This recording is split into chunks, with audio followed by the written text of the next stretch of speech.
বাংলাদেশের অভ্যন্তরে শিবগঞ্জ থানাধীন মোনাকাশী ইউনিয়নের রাঘববাটি এলাকা দিয়ে অবৈধ চোরাচালানকৃত কিছু বিদেশি অস্ত্র বাংলাদেশে প্রবেশ করতে পারে। সাম্প্রতিক সময়ে দেশের বিরাজমান পরিস্থিতিতে আইন শৃঙ্খলা নিয়ন্ত্রণে 53 বিজিবি কর্তৃক আমাদের দায়িত্বপূর্ণ সীমান্ত এলাকায় বিশেষ টহল, অতিরিক্ত চেকপোস্ট এবং গোয়েন্দা নজরদারি বৃদ্ধি করা হয়েছে। এর প্রেক্ষিতে আজ 23 ডিসেম্বর 2025 তারিখে চাঁপাইনবাবগঞ্জ সীমান্তের বিভিন্ন স্থানে অস্থায়ী চেকপোস্ট কার্যক্রম পরিচালনা করা হচ্ছিল।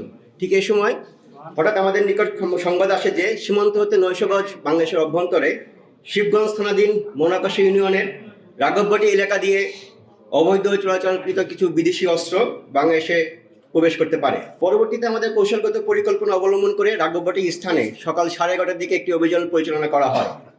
এ সময় একজন সন্দেহভাজন ব্যক্তি বিজিবির উপস্থিতি টের পেয়ে দ্রুততার সাথে উক্ত জায়গা থেকে চলে যেতে থাকলে তাকে ধরতে গেলে সেই ব্যক্তি দৌড়ে সীমান্তের দিকে একটি ব্যাগ ফেলে পালিয়ে যায়।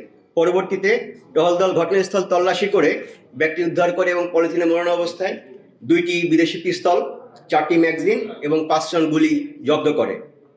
এখানে উল্লেখ্য যে 53 বিজিবি চাঁপাইনবাবগঞ্জ ব্যাটালিয়ন গত 15 ডিসেম্বর 2025 তারিখে অন্য একটি বিশেষ অভিযান পরিচালনা করে মনোহরপুর সীমান্ত থেকে 4টি বিদেশি পিস্তল, 9টি ম্যাগাজিন এবং 24 রাউন্ড গুলি জব্দ করেছিল।